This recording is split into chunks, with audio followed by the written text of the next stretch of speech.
So, 2,000 years ago, a cosmic occurrence, Holy Week. People have been celebrating it. I had somebody come up and say, well, I don't really celebrate Holy Week. Yes, you do. You celebrate it every time you take a spiritual step. It's not a religious thing. It's a spiritual thing. The Holy Week experience is an internal experience that's universal to everyone who demonstrates anything in their life. So you say, I came in this morning focused on a specific need, and whatever that need is, the Holy Week experience meets the need.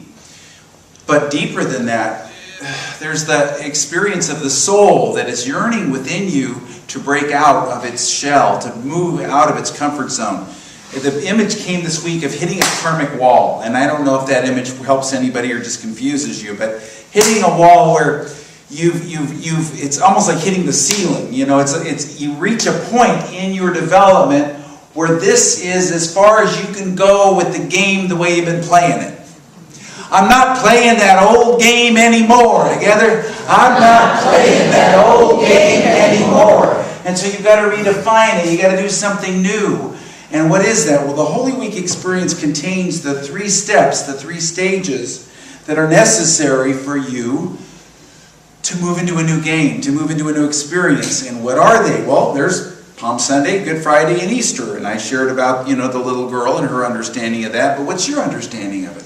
What is Palm Sunday to you? Palm Sunday is that experience where you gather the energy together in order to make your great demonstration. I gather the energy to make my great demonstration. Together, I gather the energy to make my great demonstration. And we'll talk about ways of doing that. But the second step is a Good Friday, and Good Friday is the release of everything that's unlike that intention that's set on Palm Sunday. And it shows up in the story, but I'll be talking about that on that day. But it's just think about it. When you take a step forward, you've got to let go of all the baggage. You've got to let go of all that stuff. And that's what Good Friday is about. So it's the readjustment, the release of all that. And then finally there's Easter, and Easter is the fulfillment, is the shining forth, is that great demonstration. Now, I've got an image for you that was born of my experience in my dad's hardware store. When I was a teenager, I worked for about 5 years in my dad's hardware store in Oakland, California. It was in a rather poor neighborhood, and a lot of people had moved there from the old country, and although there was electricity in all the homes, they liked to save money on electricity, so a lot of people bought oil lamps, and they would burn the oil lamps in their homes. Yes, they did. So my dad had an idea, because he would buy them, of course, wholesale and sell them retail, but he found out that if he would buy the parts of the lamps wholesale and then have me put them together, he'd make more money. So we get the little vessel for the oil at the bottom, and then there would be the little mechanism that would have the wick in it, and you had a little thumb screw, the wick came up, and then there was a chimney. How many people have seen a chimney lamp like that? Raise your hand. So you know what I'm talking about. I was thinking, should I go out and buy one? I thought, they don't need it. Besides I was too lazy, it was raining. So when you think about this lamp, think about it when you think about the parable I'm going to read to you, which I thought, how do I fit this into Holy Week? But it perfectly fits. Because the oil in your lamp is Palm Sunday, the trimming of the wick is Good Friday, and the light that you shine is Easter. So here's the famous parable of the 10 young women. Now this is a translation that's a little more accurate and probably a little, it's going to be offensive, okay? The kingdom of heaven is like this. Once there were 10 young women, and they took their oil lamps and they went out to meet a bridegroom. 5 of them were stupid. The other 5 were smart. That's really what it says in the Greek. But they church it up in their translations. But that's what it says. The stupid ones took their lamps but did not take any extra oil with them. The smart ones took containers full of oil for their lamps. The bridegroom was late in coming, so they began to nod off and fall asleep one by one. It was already midnight when the cry rang out, "Here is the bridegroom, come and meet him." All 10 young women woke up and trimmed their lamps. But the stupid ones said to the smart ones, "Let me have some of your oil because my lamp is going out." "No way," the smart ones answered. "There's not enough for you and for me, so you go down to the store and buy some for yourself." So the stupid ones went off to buy some oil at midnight. They went to the 7-Eleven. I don't know. And while they were gone, the bridegroom arrived. The 5 who were ready went in with him to the wedding feast, and the door was closed. Later, the other ones arrived. "Hey, you, let us in," they cried out. "No way, I don't even know you," the bridegroom answered.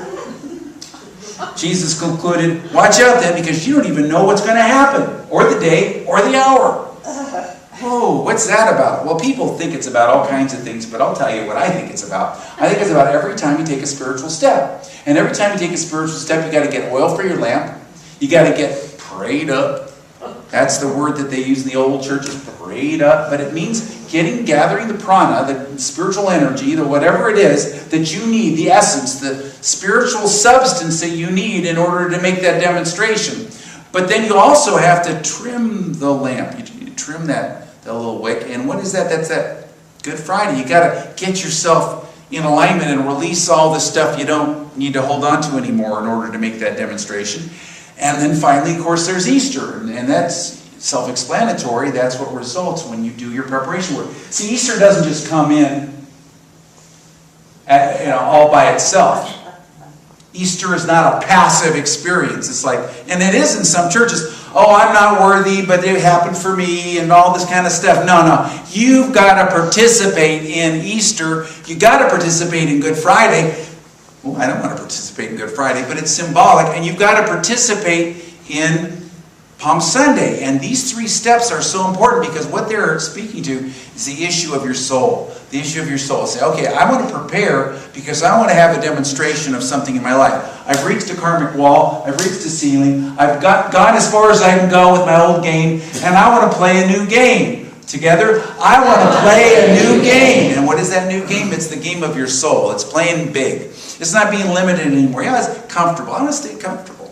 We want to stay small. But we don't have to play it small anymore. We can move into something bigger. We can move something larger. But we got to start with Palm Sunday, which is the gathering of the energy. How do you gather the energy? How do you get the oil for your lamp? How do you gather the energy necessary to move you forward? Well, there are a lot of ways to do that. One of them is, I printed it up, and I've talked about it before, but it's Emmett Fox's Golden Key. And it's right outside of Fellowship Hall, and it's basically, get your head out of the problem and put it into the solution. Silence your mind to the whole universe. To the mind that is silent, the whole universe surrenders. And as Carol Mason says, you're healing. Your mind already knows.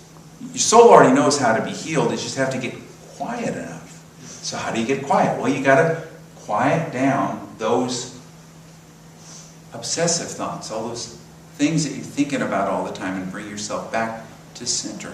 Bring yourself back to center. I know it's kind of challenging because it's not something you say, well, I can't quiet my mind. Yes, you can. You do it all the time. You just make a choice. You say, but I made a choice, and then 15 seconds later it went back to the thing. And you make another choice. Well, then what happens when 10 seconds later it goes back to it? Then you make another choice. And you keep making that choice over and over and over again, and that's called meditation. Yes, it is. It's moving yourself into a process. But however you do this, you can do this in your times of prayer. Gandhi wrote about this. He said, "Prayer saved my life. Without it, I would have been a lunatic a long time ago. I've had my share of the bitterest public and private experiences. They threw me into a temporary despair. If I was able to get rid of that despair, it was only because of prayer. Prayer came out of sheer necessity. I found myself in a plight where I could not possibly be happy without prayer. The more my faith in God increased, the more irresistible became the yearning for prayer. Life seemed to be dull and vacant without it." But there's prayer, and then there's prayer. There's the prayer at God, there's the prayer to God, and there's the prayer with God. And all prayer is worthy. All prayer is good. You're at a different level of consciousness every time you pray. There's nothing wrong with whatever you do, your efforts, but you can move into something deeper. Gandhi wasn't talking about the prayer at God. What is that? You lob a prayer grenade at God. But there's a time in life where that's all you know how to do, and that's okay. Then there's prayer to God. That's more engaged. You get more of a connection, more of a relationship. And then there's prayer with God, and that is moving into the consciousness where you're participating in the prayer. where you are allowing the prayer to move you up and forward. That's what we do in our times of affirmative prayer, which Jesus said was the preferred mode of prayer. It's where you say your affirmation and plant a seed. And you know, one seed contains an infinite number of seeds. Do you know that? Because a seed gives off a plant that gives off more seeds, and it just goes on and on and on. So you're planting one seed with an affirmation is one of the most powerful things you can do. And one of the most powerful meditation techniques is to take an affirmation and then quiet your mind and then watch it. And then when your mind wanders, come back to your affirmation or go to the next line of the prayer if you're doing a prayer that has several lines. And keep doing that, and you build it. You build the oil, and you can build the energy. You can feel the energy. Today, at 10:20, earlier, about an hour and 15 minutes ago, we met here in the middle. We had about 25 people, and we prayed together. We did something called the Simple Reverent Prayer Circle. And we prayed for other people. Now you say, but I have a need. Should I pray for other people? Shouldn't I pray for myself? Well, you've got prayer chaplains, and they'll help you pray for yourself. But this Simple Reverent Prayer Circle is for the purpose of praying for others. Because when you give service, when you're focused on the needs of other people, more spiritual substance and energy flows and gathers than when you even pray for yourself. Nothing wrong with praying for yourself. But when you pray for other people, Lynn every night and I pray for other people. We take the list of people that we pray for. We don't read the list. We just kind of remember them. And we pray for the people in the church that we know are going through things. We know people in our lives. And what it does is it brings in an energy and a life force, in the Eastern terms of prana, that builds and builds and builds. It creates oil for your lamp. And when you do this in spiritual service, something powerful happens. It becomes this incredible, connection that happens between you and your source, and it builds the energy. Now, you say, how can I help another person if they have God in them and God is their source? What's the good of this? Well, Jesus said, where 2 or 3 are gathered in my name, there I am in the midst of them. He wasn't speaking necessarily of the personality of Jesus. He was talking about of the spiritual principle that we call the Christ, that is universal and connects us and reconnects us with our source. Back when I was in 8th grade, it was the only time that my parents were called into school because I was flunking a class. And the class was the required shop class because I had 2 left thumbs and I was slow at getting my stuff done. But especially I had a hard time with soldering. Soldering the connection between 2 things. I just big globs of things and it didn't quite connect. But eventually, especially after my parents talked to me about the conference, I was able to get that, and I was able to get my seat and get out of there and never take another shop class again. But I was thinking about what is the purpose of our praying for other people, but not to be their source, not to energize them or do for them or control them, but we can be the solder. They've got the connection. They have their innate inner source, but maybe they have a gap there. And what we can do is put a drop of solder, and then the circuit is complete. And so we're going to start the 1st of April at 10:20. We're going to take the next 2 weeks off, but after that 1st of April, the first Sunday in April, we're going to, at 10:20 on Sunday, we're going to meet here and we're going to pray every Sunday at 10:20. Now usually I go in and I meditate in my office and things like that by that time. But you know what? It's okay because the energy is going to come in and I'm going to get my oil filled. You're going to get your oil filled. But even if you don't show up for this, praying for other people and doing this work and this energy is a powerful way to bring oil into your lamp, to gather that oil so that you are prepared. Remember it says in the story that nobody knows the hour. He says, watch out then. You don't know what's going to happen because the day or the hour. Because some opportunity is going to open up for you as a result of the prayer that you do for others. As a result of getting the oil for your lamp and doing these things, the meditation, the prayer. You won't even know that it caused it. There'll be a gig that opens up. There'll be a job opportunity. There'll be a You know, somebody will ask you on a date. I don't know what's going to happen, but something will open up down the road, and this is real. This is the most real thing there is. This is laying up treasures. Jesus said in the kingdom of heaven, there's a spiritual bank account for each one of us. There is. You place a deposit there every time you do spiritual work like this, and then that work goes forth. But one of the most powerful ways is to quiet your mind and bring yourself back to source. The golden key does that. Another thing is to remember that you have a divine resource and you were spiritually loved at a level that you cannot even imagine. But you have to keep yourself under the covering mantle of that divine love. The picture came to me when I was going through a big deal, a big crisis, and there was all kinds of drama going on, of an umbrella. And the words came to me, don't blame the umbrella when you go out from under it and you get wet. Think about it. What's the umbrella? The umbrella is the covering mantle of God's love. And you're in there, you're in your center, you're doing your golden key work, you're doing your spiritual service work, you're being quiet, and you're in your consciousness. You're not scurrying around trying to make everybody understand you or trying to get everybody to see. You know, one of the things I found over the years was that if there's something going on like that, there's a couple of rules of thumb. One of them is, if it comes to me and it comes right into my space, then I can address it. Otherwise, I don't, for the most part, unless I'm strongly guided. I just keep in my space, stay under the umbrella of the covering mantle of God's love. But every time I run around and get out from under, I get wet. In other words, things get kind of, things get a little wonky. So if you stay there, the other thing besides waiting for it to come to me is to figure out my bottom line. Now, what is my bottom line? The bottom line, ask yourself, in this particular situation, as far as I can see, what is my bottom line? Such as, I want to have a more healthy and whole experience in my workplace. I want to get along better in this relationship. I want to have a healing in this situation. Whatever it is, ask yourself, what is my bottom line? And then ask yourself, is the thing I'm proposing to do going to move me closer or farther away from that outcome, that bottom line? For instance, if I give him a piece of my mind, is that going to get me what I want? Or is that just going to engender more defensiveness and more of a defensive kind of thing, a push-pull?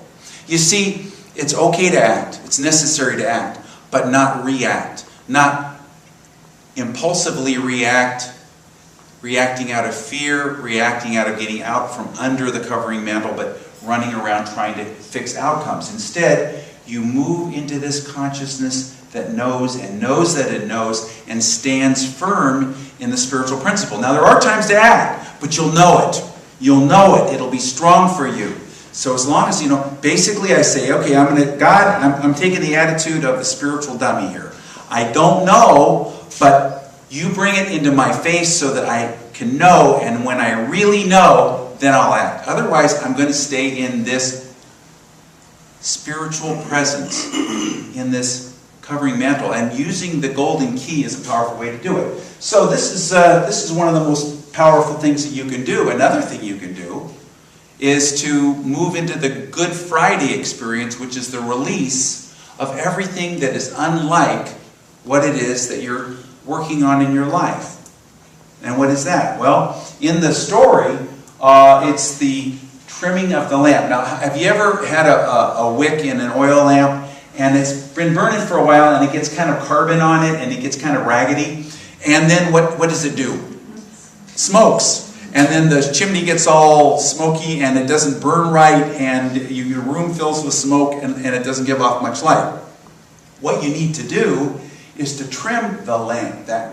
You trim the wick, but it's called trimming your lamp, and it's letting go of those false beliefs, letting go of those things that you don't need to hold on to anymore. It means allowing the experiences of life even to sand you down to bare wood, so that when Easter time comes and it's time to put a coat of paint onto that experience in life, to mix my metaphors dreadfully, you've really got something that can really take what it is you need to do. That's another story that I'll share, because I was, after I worked for my dad in the hardware store for several years, I went to work in a paint store, Standard Brands Paint, out in California. And I worked there, and one of the things that so often we find is somebody would think that they wanted to paint something, and they would try to paint over an unprepared surface. So they would paint over their old paint, and then they would come back and want to get their money back because the paint didn't work well, because it bubbled up or it didn't do a good job. What they needed to do, and what we need to do, is to allow the sanding down to the wood. And there are many experiences in life. In Jesus' experience, it was the Good Friday experience, that whole experience of letting go of all those attachments to the outer. But in your life, don't beat yourself up when you go through a sanding down experience. Boy, I'm trying not to be too abstract here, but sanding down experience that gets you prepared. You've got to do your preparation work and allow yourself, and not make yourself wrong, because you're going through something that is bringing you to a place where you can grow, where you can learn, and you can let go of those old patterns that aren't serving you anymore. But usually we don't choose to do those things. It takes circumstances to bring them to us. Does this make sense? Yes. Thank you. So in our spiritual growth experience, what we get to experience is bringing in the oil, bringing in the energy through prayer and meditation, through silence, through training our minds so that we're not focusing on the problem but focusing on the solution, being under the covering mantle of God's love, and not running around trying to do the outcome. And then the energy comes in. That's Palm Sunday. Then comes that Good Friday experience, and we'll talk more about that on Good Friday, where the experience becomes so powerful, so strong, of releasing and trimming our wick, releasing all that's unlike that answered prayer that we're praying for. And then, of course, there's Easter, which doesn't just come in by itself. You've got to get prepared for it. So we're gonna do a little prayer here. So let's just close our eyes and open our hearts and just say, God, I am ready for this experience. I'm ready for this Holy Week experience. And I take something or someone, some relationship, I take a situation in my life, and I bring it into this Holy Week experience. Let this Holy Week experience bring about a better outcome. But let me do the work of gathering the oil, the spiritual substance, the life force energy. I once again imagine myself absorbing and bringing in magnetically the energy that I need to get through this wonderful experience that's in front of me. I bring it in, and I am divinely guided. I know when to act and when not to act. My intuition is wide open, and I'm also given the energy and the life force to do it. And now I willingly let go of the Good Friday experience. I let go of all that is unlike this. And I'm willing to do whatever release work I need to do to trim my wick, to let go of that which is no longer serving me, to see things with new eyes, to bring things into alignment. And now I am ready. I'm ready for my Easter experience. 2 weeks away, but I have all these days that I can do this work. I can pray, I can meditate, I can release, and I can let go. Thank you, thank you, thank you, God, and so it is. And we're going to take this time to take in the energy of God, that spiritual substance, that life force energy, the substance of God, symbolized by the oil in our lamp, the oil in our vessel, in order to shine forth and to have an answer in prayer. We have to have the fuel, the energy. And so to prepare for it, let's take a deep breath and let it out, and set aside the papers, because they distract us from that silent mind. To the silent mind, the whole universe surrenders. Again, take another deep breath and let it out and open your hands.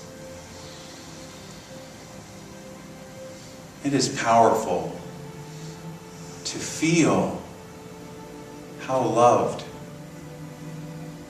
each one of us is loved.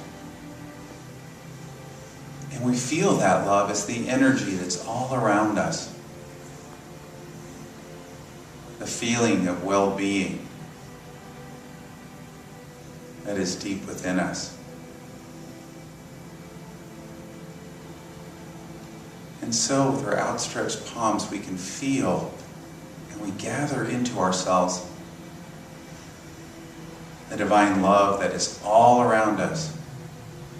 It supports us in our healing.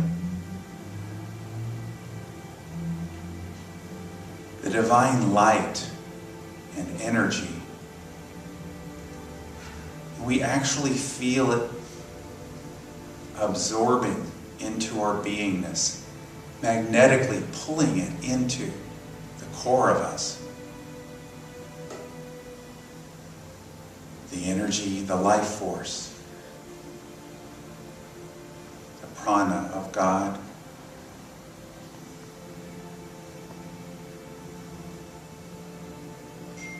This divine essence comes into us in every now moment. But where 2 or 3 are gathered, there we experience it even more powerfully in the midst of us.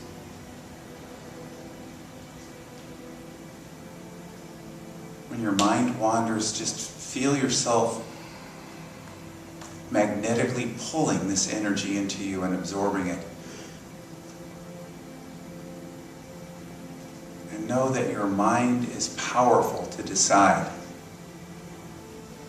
what your experience is in this moment.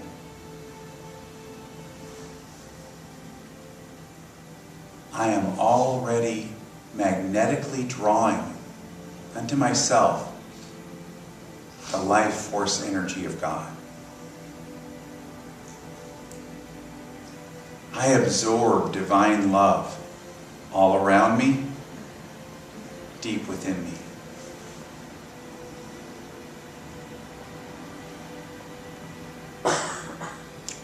My mind is already quiet and at one with the Christ mind.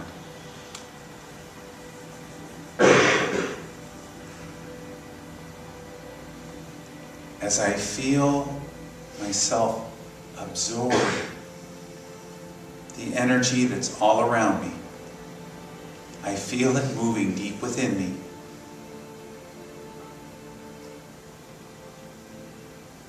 In and of itself, this is sufficient to effect the healing that is needed.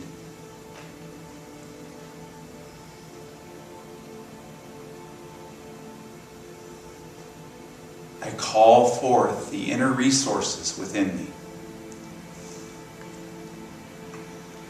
that draw to me the energy, the oil, the life force,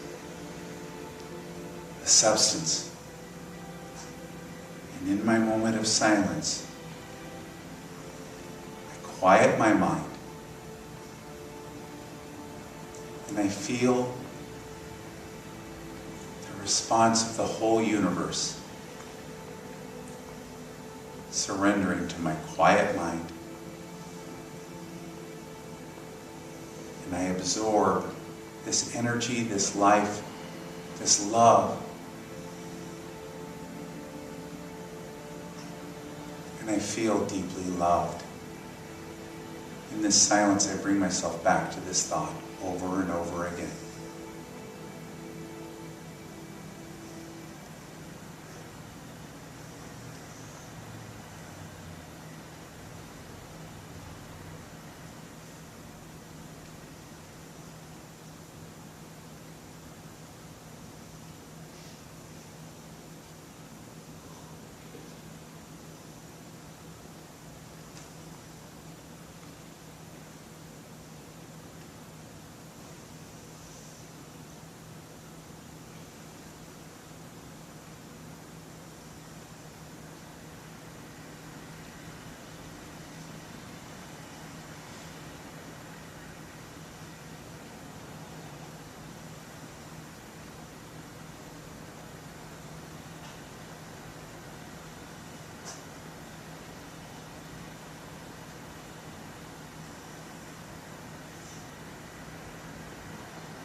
With a quiet mind, the whole universe surrenders.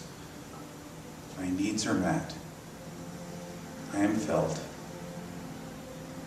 And I go forth to prepare for this Easter week experience with joy in my heart. Thank you, thank you, thank you, God. And so it is.